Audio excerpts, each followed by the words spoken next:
James Bulger was born to Denise and Ralph Bulger on March 16, 1990 in the UK.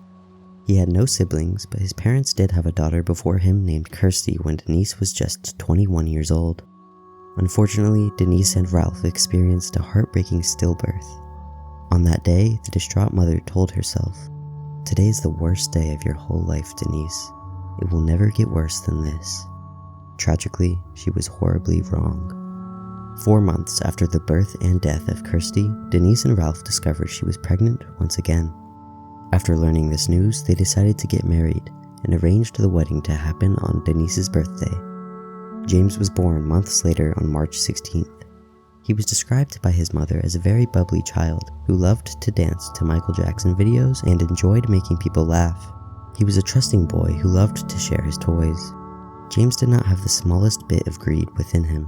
Denise recalled that he never walked anywhere, but would instead run around filled with energy and joy, throwing himself at loved ones. He was a very bright child and picked up learning things very fast, demonstrating a promising future for himself. He loved everything about trains, a fact that would soon become horribly ironic. Denise and James went shopping at the Strand Shopping Centre in Bootle on February 12, 1993. James was 2 at the time, just a month away from turning 3. Due to Denise previously experiencing a stillbirth, she was very aware of the fragility of life. This changed the way she parented James, causing her to be a very protective mother. Typically when taking James out, she'd push him around in a stroller, but on this day she decided against it. It was supposed to be a quick errand, and there was no room for the stroller as well as the shopping in the trunk. The shopping trip was going well, but James was growing impatient towards the end. Finally, they entered the last store at 3:30 p.m., which was a butcher shop, their last stop of the day. Denise was going to buy pork chops to make for dinner that night. She found what she was looking for and went to pay at 3:39. Up to that point, she had been holding James's hand, but now she let go of him in order to pay for the food and told James, "Just stand right there by me, don't move, okay?" She fiddled with change in her purse and paid the butcher. When she looked back down at where James had just been, he was gone. She shouted for her son, but there was no sign of him in the shop. She went back into the hall of the shopping center, but it was packed and she couldn't see him anywhere. Denise wouldn't know what happened to her child for days to come, but James was living out every mother's worst nightmare. He'd been abducted. When Denise had gone to pay for the pork chops, James wandered off from her side, walking towards the entrance of the butcher shop. Waiting for him there were 2 10-year-old boys named Robert Thompson and John Venables. The boys had been hanging around the shopping center for hours. Seeing as how they were just boys, this may give you a sense of relief, but unfortunately, the boys had woken up that morning with sinister intentions. John and Robert had spent the day watching children at the shopping center. They were truant from school that day, something they did often.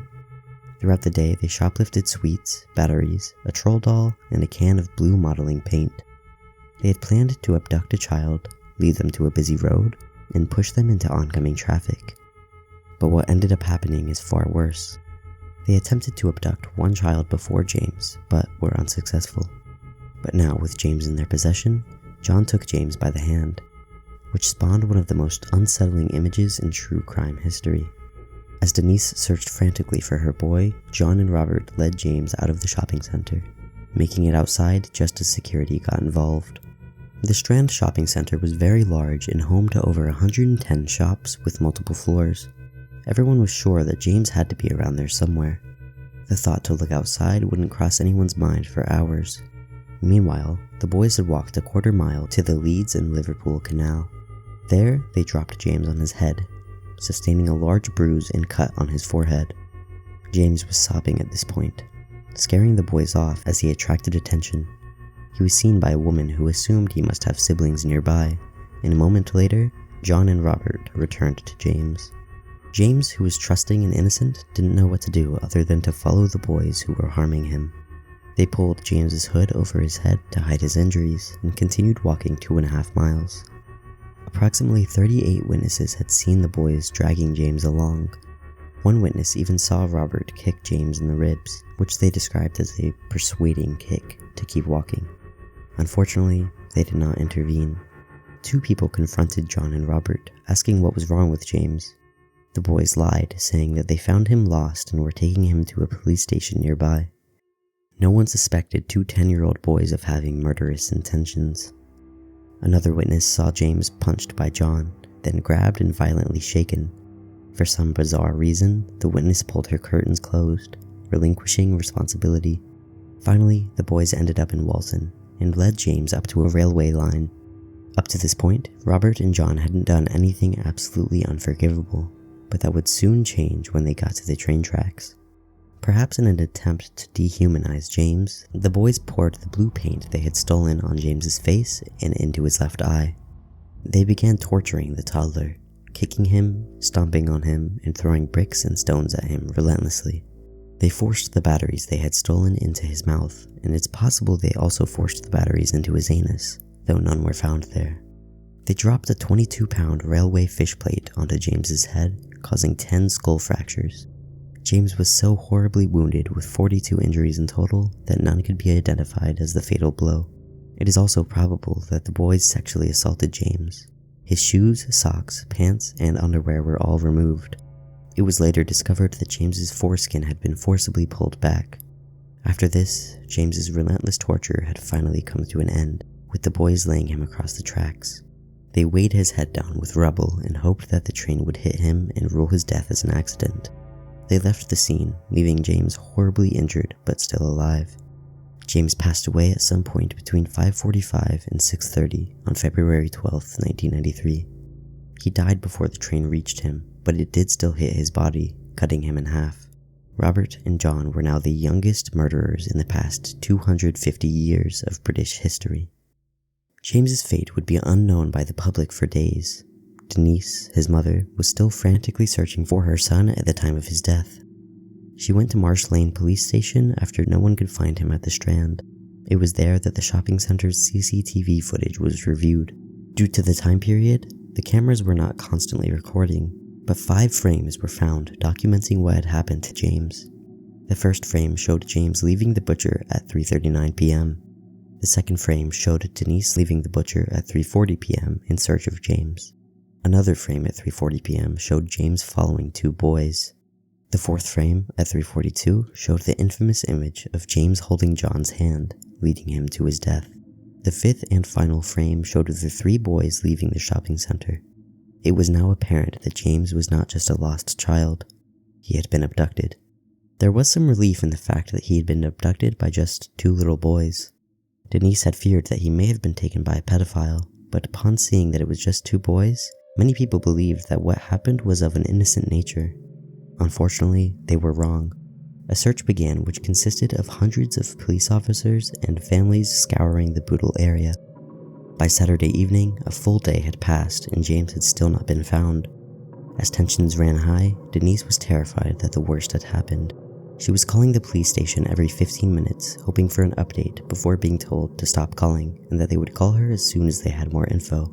Denise waited by the phone for hours, and finally it rang.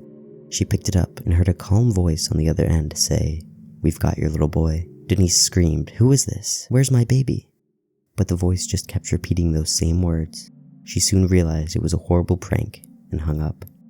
Night came and went, and nearly 48 hours had passed with no news about James. Denise was restless and weary and decided to drive around with a policewoman while they waited for an update. The policewoman, Mandy, got a call to come back to the station immediately. Denise perked up at this, thinking James had been found. But when they arrived at the police station, she was told, "I'm sorry, we found him and it's not good news." James's body had been found on February 14th, Valentine's Day, by a group of children. Now that police were certain of James's fate, an investigation into his murder was launched. The public was outraged at what had happened, and hundreds of bundles of flowers were placed near the railway in mourning of James. Even Robert, one of James's murderers, brought a rose to the scene, thinking it would help prove his innocence. His other murderer, John, showed an intense interest in the case at home. He'd frequently ask his mother if the boys who killed him had been caught, even going as far as to say, "If I seen them lads, I'd kick their heads in." John's father found blue paint on his coat sleeve and asked him about it. John told him that Robert threw it at him. Even though John matched the murderer's description exactly, his parents did not suspect him. A few frames found on the CCTV footage were enhanced and released on national television in hopes of finding the boys. One woman recognized John Venables and remembered seeing him truant from school with Robert that Friday. After contacting the police with this information, the boys were arrested. At first, police were certain that these small boys couldn't possibly have committed a murder this vicious. But after questioning them, everything began to unravel. They were interviewed separately. At first, Robert denied everything, deflecting blame onto John at every turn. He was more defensive and had more intricate lies than John. For the most part, he kept his composure throughout the interview and showed more maturity than John, leading police to believe he may have been the driving force between the two boys. John behaved very differently during questioning. From the start, he was hysterical and needed frequent breaks from the interrogation due to being so emotionally distressed. At first, he denied ever even going to the shopping center, unlike Robert, who had admitted to it. Police pressured John with Robert's version of events, eventually breaking John down as he admitted to more and more, and finally, he would admit to killing James. A short while ago, as is detailed on your custody record out there, you had a conversation with your mum, and you then requested that myself come into the room. Is that right? Yeah. And what was it you told us? That I killed James. Both boys blamed the worst of the violence on the other. John admitted to throwing only teeny little stones at James's arms, while Robert admitted to only pinching the boy. There was one aspect of the crime in which both boys reacted the same way. When questioned about the sexual side of the crime, both boys became hysterical and vehemently denied any accusations. Detectives asked Robert, "What would John say you did to James?" To which he responded that John would say he took off James's pants and played with his privates.